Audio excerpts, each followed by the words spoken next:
오늘은 킹덤 스토리 10과를 함께 살펴보도록 하겠습니다. 지난주에 9과를 함께 살펴봤는데요. 오늘 10과를 살펴보도록 하겠습니다. 지난주에 8과를 살펴봤는데요. 9과를 띄워놓고 10과를 살펴보는 것은 이제 저희가 원래 킹덤 스토리를 수요일에 살펴봤거든요. 수요일에 살펴보다가 이제 주일에 오면서 한 과 정도가 조금 이렇게 차이가 좀 나게 되었습니다. 원래 킹덤 스토리를 선행으로 우리 부모님들 또 교사들이 듣고 다음 주에 이제 학생들에게 가르치는 건데요. 오늘 주일학교가 이제 9과를 했으니까 9과를 하는 것이 아니라 10과를 오늘 선생님들과 부모님들이 듣고 다음 주에 그리고 주중에 자녀들과 10과에 대해서 가정에서 또 교회에서 나누면 되겠습니다. 먼저 교재 93쪽을 한번 보도록 하겠습니다. 교재 가지신 분은 교재 93쪽을 보시면 오늘 10과의 주제가 나라가 분열되다라고 나와져 있죠. 네, 오늘 우리가 살펴볼 내용은 이 나라가 분열되는 내용입니다. 하나의 통일 왕국이었던 이스라엘이 어떻게 해서 솔로몬 이후에 나라가 분열하게 되었는지 오늘 이 10과의 내용과 또 열왕기상 12장 1절부터 20절의 내용을 통해서 하나님께서 우리 공동체에게 주시는 진리의 교훈을 함께 받고 또 다짐하는 시간이 되길 바랍니다.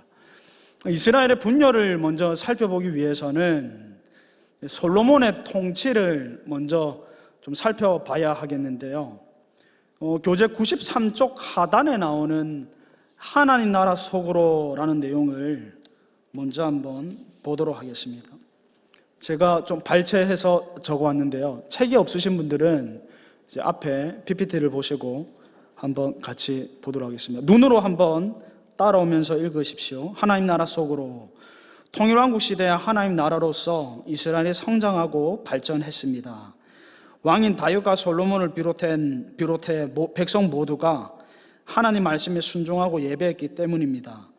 하나님 나라 공동체의 정체성을 이어갔습니다.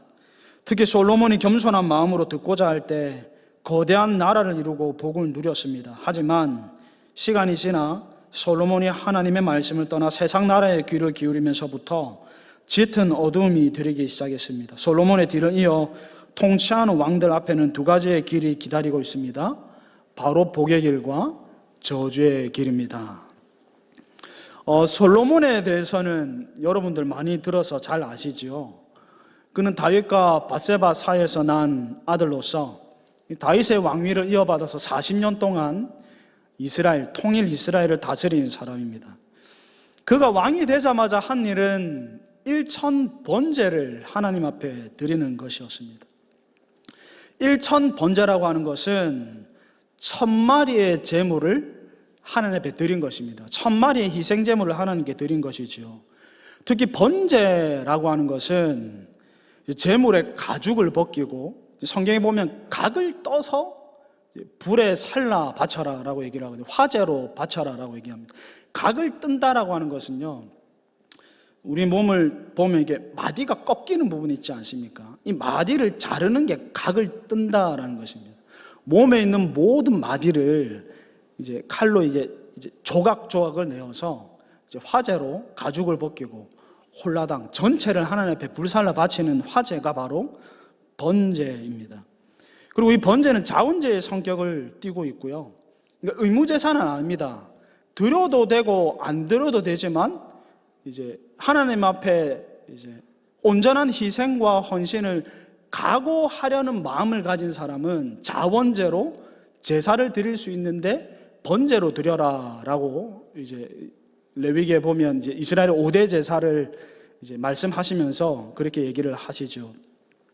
희생제물이 각을 떠서 불에 살라 홀라당 하나님 앞에 바쳐진 것처럼 제가 하나님 앞에 온전히 그리고 완전히 희생하고 섬기기를 원합니다 라는 다짐으로 드린 것이 바로 번제입니다. 그리고 성경에는 100, 1000, 만이라는 숫자는 충만수거든요. 완전수입니다. 사울이 죽인 자는 1000이요 다윗이 죽인 자는 만만이라 이렇게 나오지 않습니까? 꼭 1000명, 꼭 10,000명을 죽인 것이 아니라요, 1000만이라고 하는 것은 충만수, 완전수입니다. 그러니까 1000번제라는 이 숫자 자체만으로도 솔로몬이 하나님께 완전한 희생과 헌신을 다짐했다고 볼 수 있지요. 왕이 되자마자. 그 당시 전제군주 시대에 최고의 권력자인 왕이 되자마자 하나님 앞에 온전히 당신께 헌신하겠습니다 하는 자원제사로 주님 앞에 드린 것이 바로 일천번제입니다. 하나님 앞에 자신을 낮추고 겸손히 군 것이지요. 잘한 것입니다. 하나님, 제가 이스라엘의 왕이 되었지만 이스라엘의 왕은 제가 아닙니다. 하나님이 이스라엘의 왕이십니다. 저는 하나님의 종입니다. 말씀하소서. 제가 그 말씀 듣겠습니다. 주님께 헌신하겠습니다. 희생하시게 하겠습니다. 온전히 섬기겠습니다. 저를 통하여 하나님이 이스라엘을 다스리소서 하는 자세로 드린 것이 일천번제입니다. 솔로몬은 한 가지 인식을 가지고 있었는데요. 그 인식은 뭐냐면 나는 이 하나님 나라의 대리 통치자라는 것입니다. 내가 비록 왕이지만 내가 이스라엘의 왕이 아니라 하나님이 이스라엘의 왕이시다. 그리고 하나님은 나를 통하여 하나님의 나라인 이 이스라엘을 다스리실 것이다 라는 인식이 솔로몬에게 분명히 있었어요. 그런 마음으로 가장 먼저 왕이 되자마자 한 것이 일천번제고요. 그 일천번제를 다 드린 다음에 하나님이 솔로몬에게 꿈에 나타나셔서 뭐 줄고 네가 원하는 대로 구해라 라고 했을 때 그런 인식을 솔로몬이 가지고 있었기 때문에 솔로몬은 부귀영화를 구하지 않고 듣는 마음을 구했지요. 그리고 선악을 분별하는 지혜를 구했습니다. 듣는 마음과 선악을 분별하는 지혜로 하나님의 통치를 이스라엘에 잘 구현하려는 그 거룩한 욕심이 솔로몬에게 있었던 것이지요. 솔로몬은 그렇게 겸손한 자세로 하나님을 섬겼고요. 하나님이 주신 지혜로 나라를 다스렸습니다. 그 결과 그가 다스리는 동안 이스라엘은 역사상 가장 큰 번영과 영광을 누렸습니다. 그러나 여러분, 섰다고 생각할 때 넘어지는 법이지요. 그는 말년에 첩으로 삼았던 수많은 이방 여인들에게 마음을 빼앗겼습니다. 신앙을 버렸습니다. 하나님을 떠났습니다. 우상을 숭배했습니다. 그래서 하나님은 그 이스라엘을 징계하셨습니다. 왜냐하면 하나님께서 사무엘 하 7장을 보면 다윗과 언약을 맺을 때 네 자녀가 정로에서 벗어나면 인생 채찍과 사람 막대기로 징계하겠다 이렇게 얘기하셨거든요. 그래서 솔로몬이 정도에서 벗어나자 하나님께서 주변에 있는 많은 나라들을 들어서 이스라엘을 치셨습니다. 내란을 일으킨 것이지요. 그래서 그를 징계하시고 심판하셨습니다. 이것이 솔로몬 통치의 요약입니다. 영광으로 시작했지만 배도한 사람, 하나님께 겸손으로 시작했지만 교만했던 사람, 그것이 솔로몬 통치의 요약입니다. 이제 킹덤 스토리 교재 95쪽에 나오는 질문을 한번 보실까요? 솔로몬 통치를 이 정도 요약을 한 다음에 이제 Q, 퀘스천 1-1 우리 한번 보도록 하겠습니다. 한번 다 같이 읽어볼까요? 시작. 솔로몬이 하나님으로부터 그 마음이 떠나게 된 내 외적인 동기는 무엇입니까? 솔로몬이 심판받게 된 일은 갑작스러운 일입니까? 예견된 일입니까? 솔로몬이 하나님을 떠나게 된 내적인 동기, 외적인 동기는 그가 이방 여인을 아내로 맞아들인 것이죠. 사실 솔로몬이 이방 여인을 아내로 삼은 것은 그 당시 고대 근동의 군주들, 그 당시 고대 근동의 군주들, 세속 군주들이 보편적으로 행하는 정략 결혼이었습니다. 우리 옛날 사극도 이제 보면 그런 거 나오지 않습니까? 이제 주변국들과 평화를 이루기 위해서 우리 자녀와 이제 그쪽 나라의 이제 자녀 이제 서로 결혼을 하죠. 이제 사돈 관계를 맺습니다. 이게 정치적인 목적으로 정략 결혼을 하는 것이고요. 그 당시 고대 근동 사회에서는 이것이 보편적인 정치적 전략이었습니다. 정략 결혼을 하는 것이죠. 솔로몬도 그런 정치적인 목적으로 정략 결혼을 한 것인데요. 문제는 그 이방 여인들이 늙은 솔로몬의 마음을 빼앗아 버렸다라는 것입니다. 우리 오늘 본문은 아니지만 11장 3절을 한번 보도록 하실까요? 11장 3절 성경을 한번 찾아볼까요? 열왕기상 11장 3절을 보면 왕은, 여기 나오는 왕은 솔로몬을 얘기합니다. 솔로몬 왕은 후궁이 700명이요 첩이 300명이라 그의 여인들이 왕의 마음을 돌아서게 했다라고 기록하고 있습니다.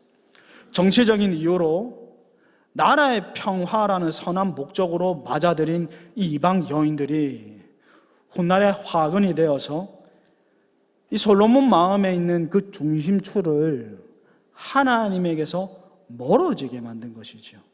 그 중심추를 하나님에게서 쾌락으로, 즐거움으로 넘어가게 한 것입니다. 급기야 11장 9절을 보시면 이런 기록이 나옵니다.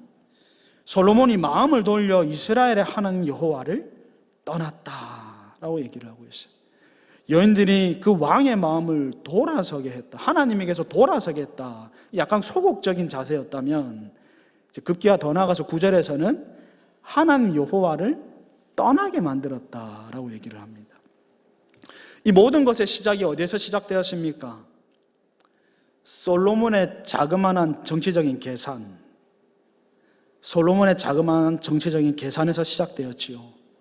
주변 나라의 공주들과 혼인을 하면 주변국들과 화평을 이루고 나라는 안정될 거야. 이런 자그마한 정치적인 계산에서부터 시작되었습니다. 그리고 솔로몬에게는 이런 자신도 있었을 것입니다. 그 여인들에게 흔들리지 않을 자신이 있어. 1000명의 후궁과 첩을 가져도 내 마음은 하나님 거야. 여인들에게 흔들리지 않을 자신이 있어. 그런 생각도 했을 것입니다. 그러나 결과적으로 보면 솔로몬의 그러한 정치적인 계산과 그 계산에서 말미암은 그의 선택은, 그의 판단은 자충수였지요.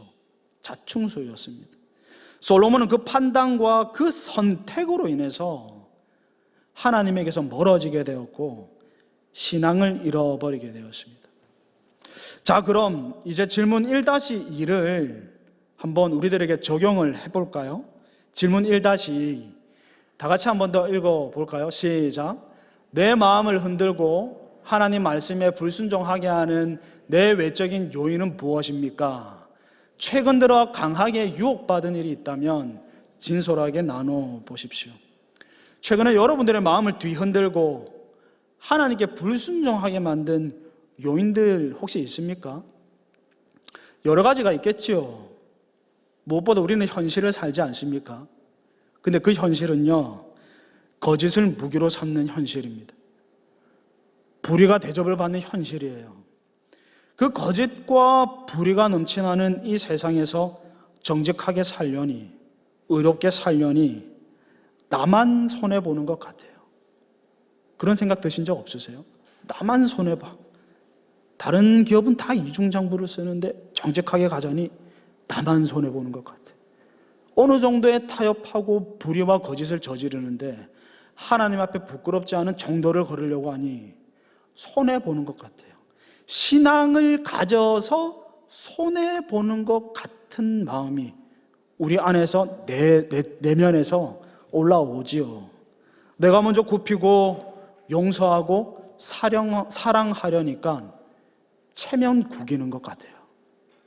용서 그 쉽지 않지요. 먼저 용서하는 거 쉽지 않습니다. 용서를 구하는 것도 쉽지 않아요. 체면과 자존심을 구기는 문제입니다. 친구 아들은 시험 기간에 학원 갑니다. 주일에 도서관 가요. 우리 자식은 주일에 예배 드리자니 이래도 되나 하는 마음이 듭니다. 그 모든 현실이 우리의 마음을 흔들어요. 하나님께 불순종하게 만드는 내적인 외적인 요인이죠. 그래서 우리는 어떻게 합니까? 타협합니다.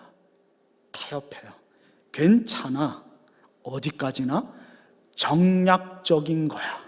정략적인 거야. 주변을 봐. 주변 모든 나라들이 이렇게 한다고. 저 신앙 좋아 보이는 김 집사 자녀도 시험 기간 때 자녀들 도서관 보내잖아. 주변을 봐. 주변 다 그렇게 한다고. 고리타분하게 그렇게 신앙생활 하는 사람 요새 어디 있어? 주변을 봐. 다 그렇게 해. 이게 우리는 현실과 그렇게 타협해요. 그렇게 현실과 어느 정도 타협하고는 우리는 어떻게 하냐면 스스로에게 면죄부를 부여합니다. 나를 위해서가 아니야. 나라의 평안을 위한 거야. 내 개인의 사리사욕을 위한 것이 아니야. 다 나라를 위한 일이라고. 우리 아들 좋은 대학 가야지 하나님께 영광이 되지 않겠어? 지방 삼류대학 가봐. 하나님의 영광이 얼마나 먹칠되겠어. 우리 옛날에 우리 부모님들 다 그렇게 기도했거든요. 하나님, 우리 자녀 서울대 보내주십시오. 그래야지 하나님이 영광을 받으셔야 되지 않습니까? 그 정말 하나님의 영광을 위한 기도 제목인가요? 아니면 자신의 욕심을 하나님의 영광으로 포장을 해서 자기의 영달을 구하는 걸까요? 곰곰이 한번 묵상해 봐야 돼요. 우리 그렇게 스스로 면죄부를 준다고요. 하나님의 영광이라는 포장지에 쌓아 나의 욕망을 추구하는 경우들이 많아요. 현실과 타협하고 그 타협한 것을 감추기 위해서 스스로 면죄부 부여합니다. 그러나 열왕 가운데 가장 뛰어나고 지혜로웠던 솔로몬이 이 현실과 타협해서 어떻게 되었습니까? 현실과 타협한 그것이 원인이 되어 그는 하나님에게서 멀어지게 되었습니다. 그 결과 지혜와 겸손의 사람, 열왕에 뛰어나고 모든 이에게서 흠모와 부러움을 사는 사람, 그 솔로몬의 말년이 참으로 비참하게 되었습니다. 여러분 한번 상상해 보십시오. 늙은 노인이 젊은 여인들에게 홀린다. 늙은 노인이 젊은 여인에게 홀린다. 그거 한번 상상해 보십시오. 굉장히 추한 모습입니다. 그 모든 이에게서 흠모와 존경을 받던 그 솔로몬의 말년이 굉장히 추하고 비참하게 되었습니다. 나라적으로 이스라엘은 많은 내란으로 곤욕을 치르게 되었지요. 자신의 정치적인 계산, 그리고 흔들리지 않을 자신이 있어 모든 이가 다 그렇게 하는 거기에서 선택한 그 선택과 판단이 그의 신앙을 하나님에게서 점점 멀어지게 만들었습니다. 한편 솔로몬의 시대는 가고요. 그의 아들 르호보암이 이제 이스라엘의 왕이 되었습니다. 르호보암은 왕이 되자마자 이제 중요한 시험 때 올랐는데요. 그것은 바로 솔로몬 시대에 짓눌려 살던 이 백성들의 불만을 지혜롭게 해결하는 것이었습니다. 우리 오늘 본문 열왕기상 12장 1절부터 3절을 한번 보실까요? 우리 읽었지만 한 번 더 보도록 하겠습니다. 제가 한번 읽어볼게요. 르호보암이 세겜으로 갔으니 이는 온 이스라엘이 그를 왕으로 삼고자 하여 세겜에 이르렀음이더라. 느바세 아들 여로보암이 전에 솔로몬 왕의 얼굴을 피하여 애굽으로 도망하여 있었더니 이제 그 소문을 듣고 여전히 애굽에 있는 중에 무리가 사람을 보내 그를 불렀더라. 여로보암과 이스라엘의 온 회중이 와서 르호보암에게 말하여 이르되, 이름이 비슷한 인물이 나옵니다. 여로보암이 나오고 르호보암이 나오는데요. 먼저 여로보암이라는 인물이 누구냐 하면 우리 열왕기상 11장 26절을 한번 보실까요? 우리 한 장을 넘겨서요. 열왕기상 11장 26절을 보면 솔로몬의 신하 느바세 아들 여로보암이라고 나옵니다. 여로보암은 솔로몬의 신하입니다. 그러면서 27절, 28절에서 그가 솔로몬의 신하가 된 과정을 소개하는데요. 솔로몬이 밀로를 건축하고 그의 아버지 다윗의 성읍이 무너진 것을 수축하는데 솔로몬이 이 청년, 여기 나오는 청년은 여로보암을 얘기합니다. 여로보암의 부지런함을 보고 요셉 족속의 일을 감독하는 감독자로 세웠다라고 얘기를 합니다. 여기서 나오는 감독자는 공사의 총책임자를 얘기를 합니다. 솔로몬이 이제 재위 40년 동안 이제 거의 대부분 이제 국가의 중요한 건축 사업들을 도모를 했거든요. 솔로몬이 왕이 되자마자 4년 만에 뭘 시작했냐면 성전을 건축합니다. 성전을 7년 건축을 해요. 성전 7년 딱 건축하자마자 근데 자신의 왕궁을 13년을 건축을 합니다. 7년 성전 건축, 13년 자신의 거할 왕궁을 건축합니다. 그것뿐만 아니라 밀로, 하솔, 무깃도, 게셀과 같은 지방의 많은 요새들을 그가 건축을 했는데요. 솔로몬은 이 건축 작업을 조금 더 효율적으로 관리하기 위해서 각 지파별로 이 건축 총책임자를 두었습니다. 요셉 족속, 이 에브라임과 므낫세 족속이거든요. 이 에브라임 지파 사람입니다. 이 여로보암이 이 요셉 족속, 므낫세와 에브라임 형제 아닙니까? 이 요셉 족속에 관할하는 그 공사 현장의 총책임자로 이제 솔로몬이 세운 사람이 누구냐면 바로 여로보암입니다. 솔로몬에게서 신임을 받는 유능하고 성실한 사역자, 그가 바로 여로보암이었죠. 그런데 하나님께서 선지자 아이야를 통해서 여로보암에게 한 가지 예언을 주시거든요. 그 예언이 뭐냐면 네가 장차 이스라엘의 12지파 중에서 10지파를 떼어서 이 10지파의 왕이 될 것이다 라는 예언을 주십니다. 하필 솔로몬이 이 예언을 들었고요. 열왕기상 11장 40절을 보시면 11장 40절을 한번 보실까요? 이 솔로몬이 이 아이야의 예언을 듣고 여로보암을 죽이려고 합니다. 그 여로보암이 솔로몬의 눈길을 피해서 애굽으로 도망하지요. 애굽으로 망명을 한 것입니다. 근데 이제 시간이 흘러 솔로몬이 죽었습니다. 눈에 쌍신지를 키고 자신을 죽이려고 하는 그 솔로몬이 죽은 것이죠. 그래서 여로보암이 이제 애굽에서의 도피 생활을 그만두고 이제 북이스라엘의 초청을 받아서 다시 고국 땅으로 귀환을 하게 됩니다. 그 내용이 우리가 오늘 읽은 열왕기상 12장 1절부터 3절까지의 내용입니다. 우리 다시 한 번 더 12장 1절부터 3절을 보도록 하실까요? 이제 이러한 밑그림을 머릿속에 넣어두시고요. 1절부터 3절을 다시 한 번 더 보겠습니다. 르호보암이 세겜으로 갔으니 이는 온 이스라엘이 그를 왕으로 삼고자 하여 세겜에 이르렀습니다. 느바세 아들 여로보암이 전에 솔로몬 왕의 얼굴을 피하여 애굽으로 도망하여 있었더니 이제 그 소문을 듣고, 여기 나오는 소문은 솔로몬이 죽었다라는 소문이죠. 솔로몬이 죽었다는 소문을 듣고 여전히 애굽에 있는 중에 무리가, 여기 나오는 무리는 10지파 사람들입니다. 10지파 사람들이 이 애굽에 있는 여로보암을 사람을 보내서 호출을 합니다. 이제 망명생활 그만두고 올라오시오.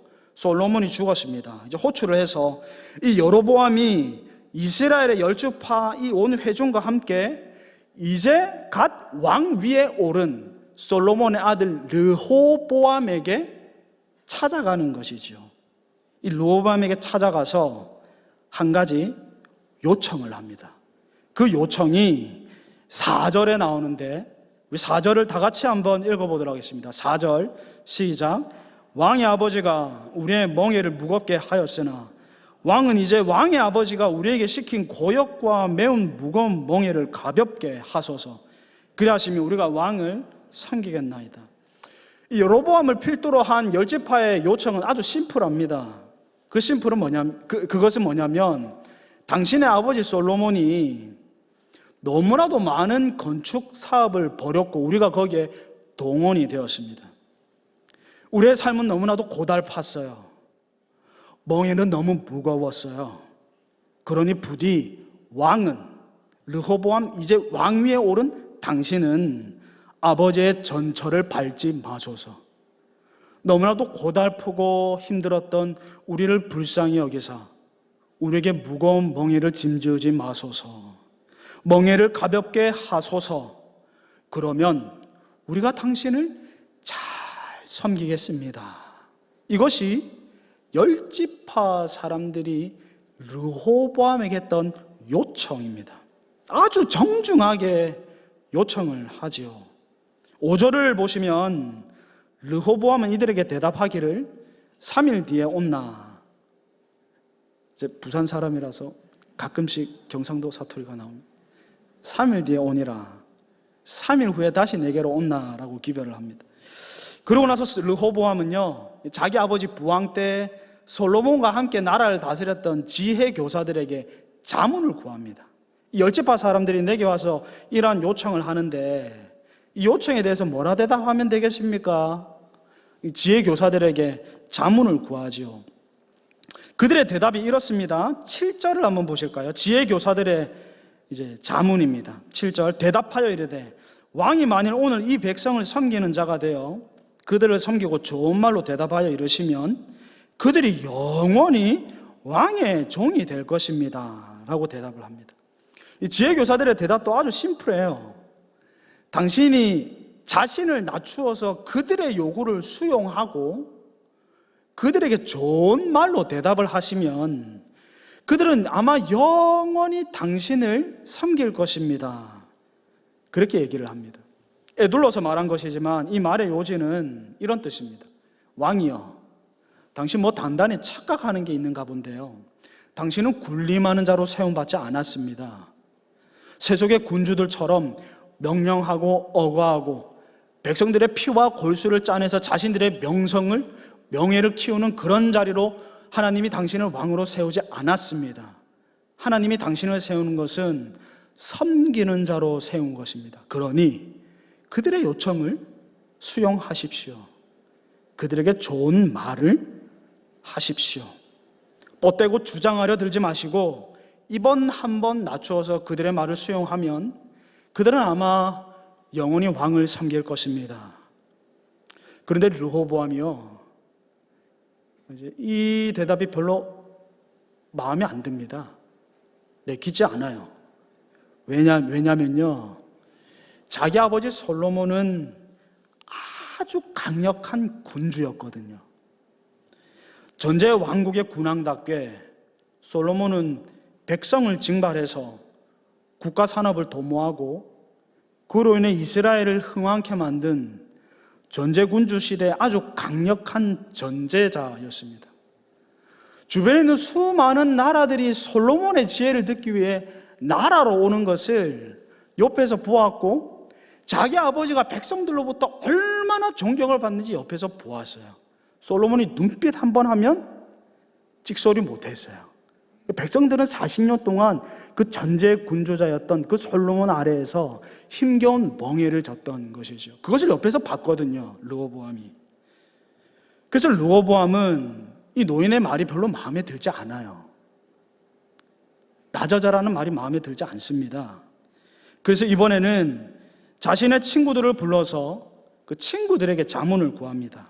10절과 11절에 나오는데요, 한번 볼까요? 함께 자라난 소년들이 왕께 아뢰어 이르되 이 백성이 왕께 아뢰기를 왕의 부친이 우리의 멍에를 무겁게 하였으나 왕은 우리를 위하여 가볍게 하라 하였은즉 왕은 대답하기를 내 새끼 손가락이 내 아버지의 허리보다 굵다 하소서. 내 아버지께서 너희에게 무거운 멍에를 매게 하였으나 이제 나는 너희의 멍에를 내 아버지가 너희에게 메운 것보다 더욱 무겁게 메우겠다고 하소서. 내 아버지는 채찍으로 너희를 징계하였으나 나는 정갈 채찍으로 너희를 징계하겠다고 하소서라고 얘기를 합니다. 르호보암과 함께 자라난 친구들은 지혜 교사들이 준 자문과 전혀 반대의 자문을 주지요. 정갈 채찍으로 징계해라고. 당신의 손가락이 부친의 허리보다 더 굵다고 해라고 얘기를 합니다. 풀어서 말하자면 이런 의미입니다. 왕이여, 이것들이 지금 강력한 전제자였던 부왕이 죽으니까 당신을 만만하게 봅니다. 초장부터 저들이 요구하는 이것저것 들어주기 시작하면요, 왕이 평생 동안 이 나라를 다스릴 때 휘둘릴 것입니다. 그러니 처음부터 초장부터 화끈하게 잡고 가십시오. 화끈하게 잡고 가야지 왕의 남은 왕위 생활이 편할 것입니다. 당신이 얼마나 강한 전제자인지를 그들에게 본때를 보여줄 필요가 있습니다. 가혹하게 대하겠다고 하십시오. 국물도 없다 하십시오. 이것이 친구들이 준 대답입니다. 성도 여러분, 이 모습은 세상 군왕의 모습이죠. 공포와 두려움을 무기로 삼고 강력한 카리스마로 백성들을 자기 마음대로 부리고 백성들의 피를 뽑아 자신의 명성을 쌓는 탐욕스러운 세상 왕의 모습입니다. 르호보암이 이 두 대답 중에서 어떤 대답을 선택했는지는 여러분들 잘 아시죠? 후자 친구들의 대답을 선택했고 그렇게 대답을 했습니다.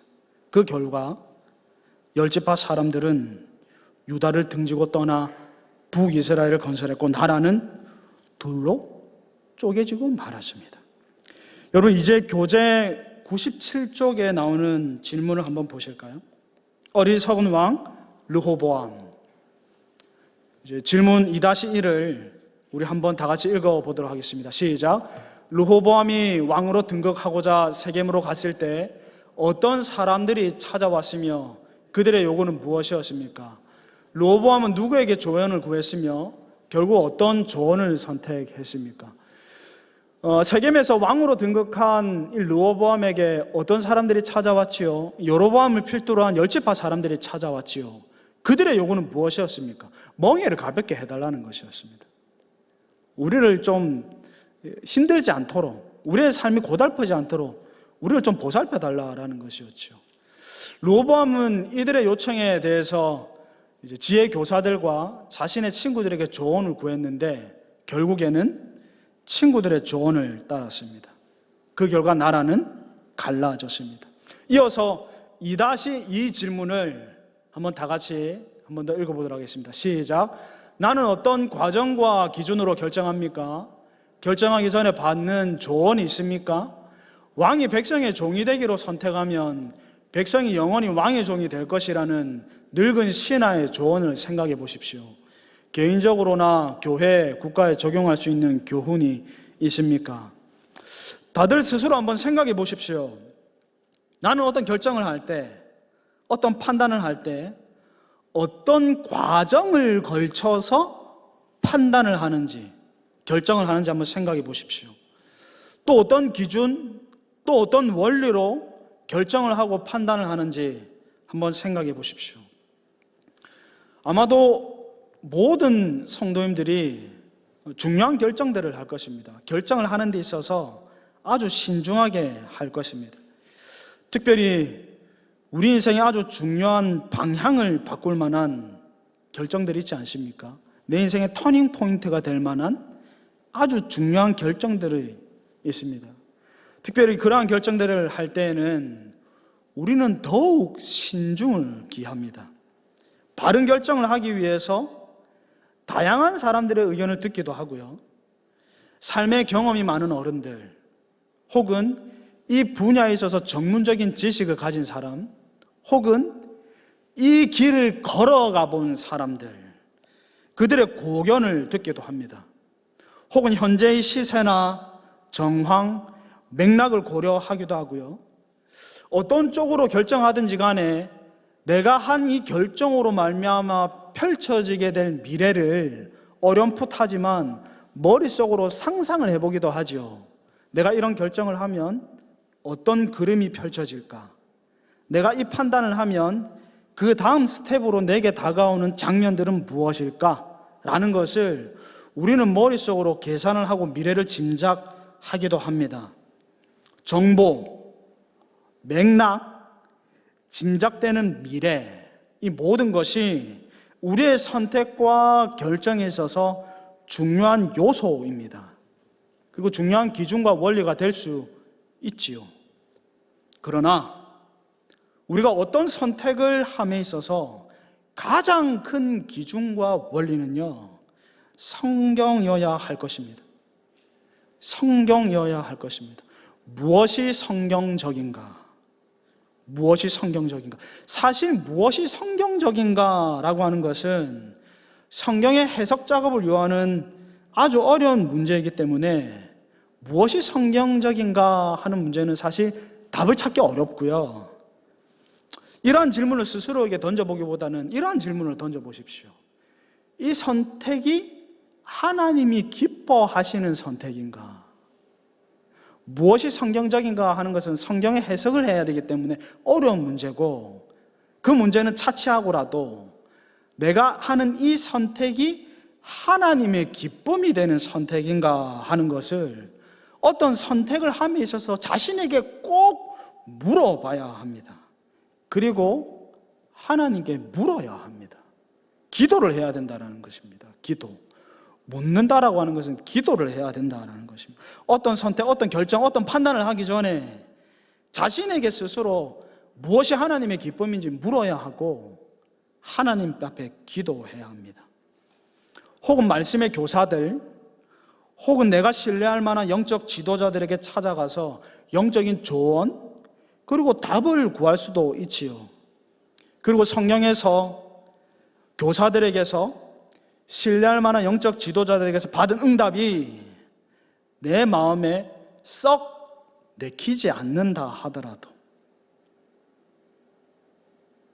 내 마음에 썩 내키지 않는다 하더라도 우리는 내 고집과 아집, 교만과 욕심을 버리고 하나님이 주시는 응답에 순종해야 합니다. 간혹 성도님들이 어떤 삶의 문제를 가지고 문의를 해올 때 있어요. 제가 경험한 바로는 저에게 오시는 거의 70%의 사람들이 이미 답을 가지고 와요. 답을 가지고 있어요. 이미 답을 내렸어요. 근데 그 답에 대한 재가를 받으려고 지혜롭게 하십시오 라는 이 답을 받으려고 면죄부가 부여되잖아요.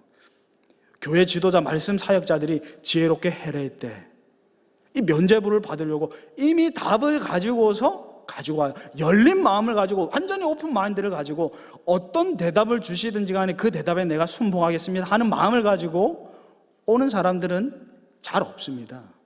답을 가지고 와요. 여러분, 영적 지도자들, 그리고 말씀 교사들, 그리고 성경이 또 깊은 기도 가운데 하나님이 내게 주시는 대답이 내 마음에 내키지 않는다 하더라도 우리는 거기에 순복해야 됩니다. 하나님이 주시는 응답에 순종으로 반응해야 합니다. 우리의 방법이 아니라, 현실이 아니라, 전문가들의 조언이 아니라, 나의 관록과 나의 계산과 나의 경험이 아니라 하나님의 방법을 따라야 하고 하나님이 제시한 기준과 원리를 쫓아서 결정을 해야 합니다. 그것이 바로 순종입니다. 내 안에 꿈틀거리는 죄와 타협하지 맙시다. 상황이 이렇다고, 상황이 이러니 어쩔 수 없었다고 변명하지 맙시다. 특권의식에 젖어 교만하지 맙시다. 열린 마음으로 말씀에 귀 기울이고 그 말씀을 따라 결정하고 순종합시다. 하나님은 우리의 그 순종을 진료로 삼아서 우리 한밭교회 공동체를 든든히 세우시고 우리가 속한 이 세상의 모든 구석진 곳에 영원한 하나님의 나라를 건설하실 것입니다. 그 하나님의 손에 붙잡힌 그 주님의 도구 되길 주님의 이름으로 간절히 축복드립니다.